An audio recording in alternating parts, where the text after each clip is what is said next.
Happy Book Talk Tuesday. I'm back and I cleaned up a little for you. I'm not as stinky as I was last time, so you're welcome. Okay, so we're just going to go ahead and get started. I went to the public library today and I just walked around the aisles or this morning and I was looking for just books that I've read to talk to you about. And there are a lot. But after um, a few aisles, I realized that the majority of the ones I had in my hand were realistic fiction. So I decided to put the other ones back and we're just going to stick with realistic fiction today because y'all, seriously, I could talk about books all day, and you have things to do, and I've got things to do, and nobody wants to listen to me for that long. So, this is my reading area in my room. This is where I come, have my little chair and my lamp. I had to come in here because there's soccer on TV in there. Somebody was making popcorn. Things are falling upstairs. I don't know what's going on. So if there's weird noises, my stomach's growling, weird noises, we're going to just disregard. Okay, so the first one I want to share with you is Merci Suarez Changes Gears. And this was actually the Newbery book this past year, and I was hesitant because this is a very thick book, and I didn't want to take on that challenge. It was just more than I was willing to give for a long time, but I kept hearing about this book and how great it was. So in this book, so I finally decided just to read it, and that's a big commitment, y'all. I don't read a lot of thick books like this because there are just too many books to read, but this one was fantastic. It's by Meg Medina. In the notes after the video, but when I post it, I'll put all these titles and authors so that you guys can find them. So Merci has gotten into a private school that is pretty expensive to go to, but she's gotten a scholarship to go. Her family doesn't have a whole lot of money, but they value education, and her brother has gone to this school. So she got in, and the family's really excited. So it's middle school. She goes in middle school, and that's not always the easiest time to start school. Also, she lives kind of in a compound area with all of her family and her grandfather, who she loves dearly. She calls him Lolo. He's starting to forget people's names. He is acting weird. He's doing strange things, and she can't get answers from her family. So she's trying to deal with that, and then all this crazy stuff going on at school. But the author takes this situation of Merci and just the way that she tells the story. There's a lot of humor, and I love humor. I like things to be funny. A lot of humor, a lot of reality in this book. I could connect with lots of things in this book. And I think that so many middle schoolers would enjoy this book. It's a commitment, but it's okay. It's okay because it's really good. And sometimes we have to commit to things like that. I mean, I never would have gotten through Harry Potter if I hadn't made a commitment. And Harry Potter is my absolute favorite series of all time. Number four. Number four is my favorite. Okay, so the next book I want to share with you is Raymie Nightingale. This is by Kate DiCamillo. So Kate DiCamillo is one of my favorite authors. I don't have one favorite author because that'd be like picking a favorite kid, and that is not a good thing to do. But if she was one of my kids, she would be one of my favorites. Saying. So Raymie Nightingale in this book, her dad leaves the family, leaves her and her mom, runs off with the dental hygienist. And Raymie wants him back. She wants him to know that she needs him back. So she signs up for the Little Miss Florida Tire contest. And it's like a contest for like character and also like talent, what you can do. And she decides she's going to learn how to twirl a baton. She has no idea what she's doing. So she goes to this classes to learn. So there's two other girls that are also in this contest that she knows about. But Raymie thinks if she wins the contest, her name will be on the front page of the paper, and her dad will see it and go, "Oh, my sweet Raymie, I'm coming home right now." That's what she's hoping. But two other characters in this book are Louisiana Elefante. I don't know if that's how you pronounce her name, but that's how I say it. I like it. And also Beverly Topinski. Great names in these books. I mean, seriously, I love them. All of them. They're great. Louisiana, I just fell in love with her character. I love her. She's trying to win money because she's trying to get her cat out of the local shelter because it got put in the shelter because they couldn't take care of it. She lives with her grandmother, who might be a little bit crazy. And then Beverly does not want to be in this contest because her mom is making her twirl, and she doesn't want to twirl. Her mom was a twirler, and her mom's kind of wanting her to do what she did, and she's decided she's going to sabotage the whole thing. Anyway, the way that these girls come together and their relationship builds is fantastic. It's funny, it's heart-wrenching at times, but it also it makes you appreciate what you have, and it also helps you to see the good in other people that maybe sometimes it's hard to see the good in other people. I will tell you. So there's another one after this, Louisiana's Way Home, and it's a story specifically about Louisiana Elefante, which is fantastic. But read this one first. Um, she has the Tale of Despero because of Winn-Dixie. The Miraculous Journey of Edward Tulane is one of my all-time favorite books, y'all. You've got to read it. I mean, any of them, all Kate DiCamillo. And I'd say, second grade and up, probably this one and Louisiana's Way Home, probably more for, fourth and up, fifth grade and up. But love Kate DiCamillo. Okay, so I'm trying to find books like today. I picked some that there are several by these authors that you might like, so that you can kind of judge for yourself. Okay, All Rise for the Honorable Harry T. Cook is by Leslie O'Connor.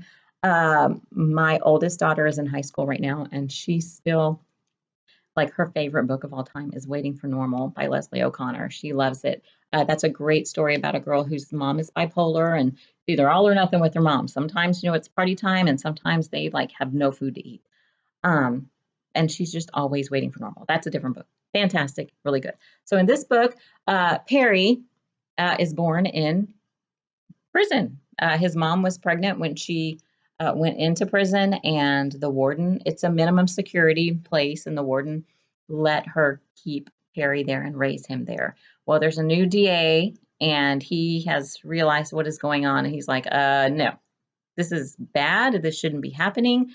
We can't have this going on. So Perry is taken from the prison, where he really brightened everybody's day. He was like the joy to everybody there.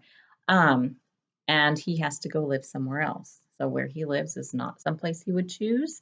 But in the midst of all this, he's trying to find out. There's a lot of secrets that he would like to find out about his mom and about what happened to his dad and where is he, and then the situation that he is in, living somewhere else where he doesn't really want to be.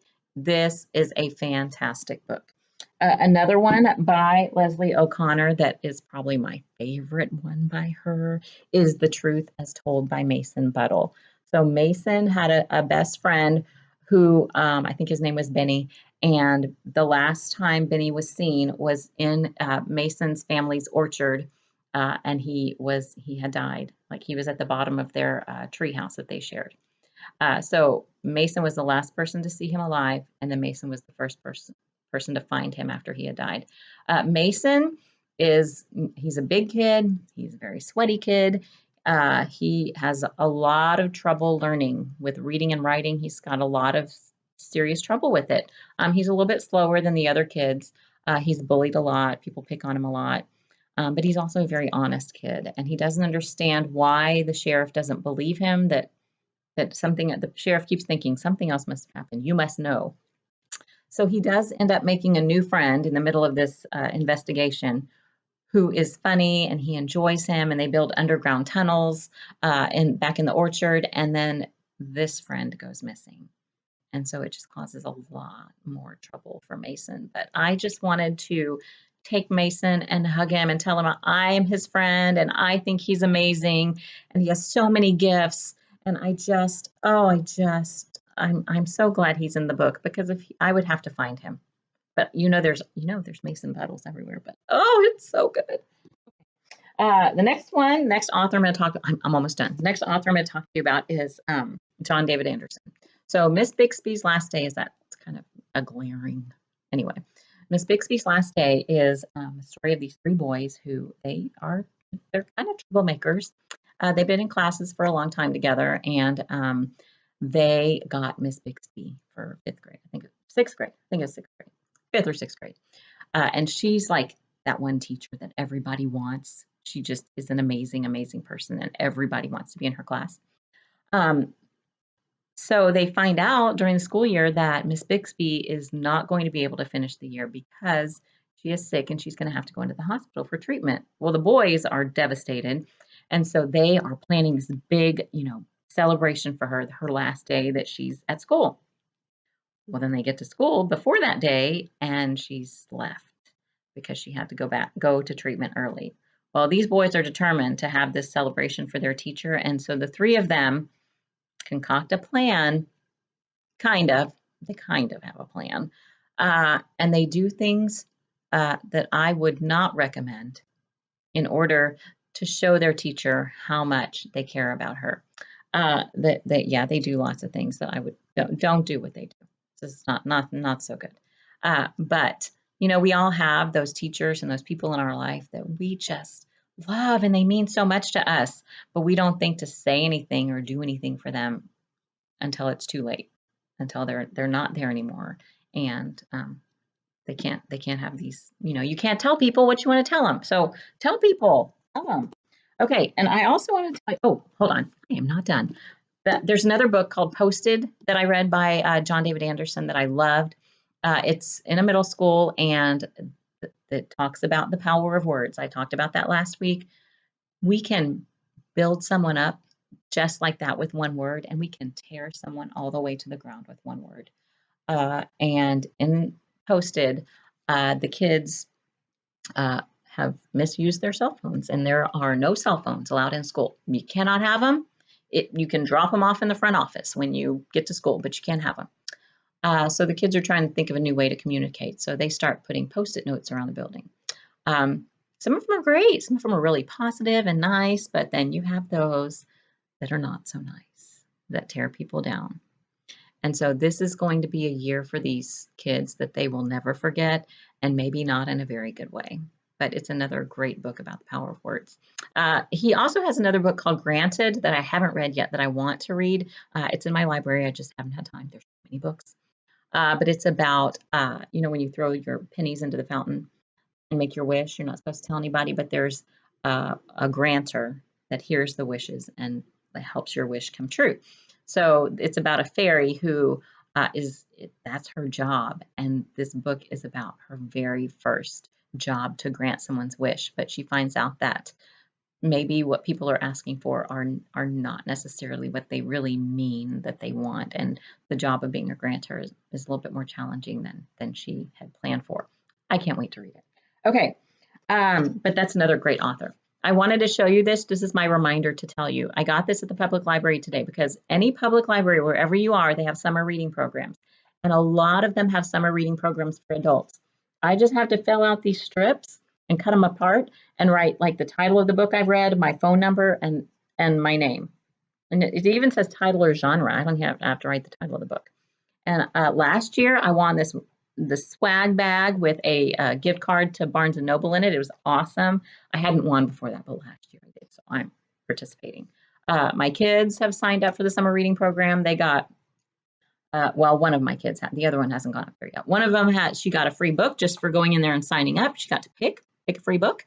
And then she got a little bag full of lots of free goodness, like free food and free stuff. So participate in your summer reading program because it's a great way to keep going during the summer. Also, if you're at my school, if you're at Wilkerson, next year in the fall, if you bring in your public library card and show me before book fair in September, your name will go into a drawing for a $25 gift card from the book fair. So you want to make sure you get your library cards. That's a really important thing. I love talking about books, and I am so happy that you joined me. And I hope that one of these books might be something that you want to read. Have a great day, and I'll see you next Tuesday.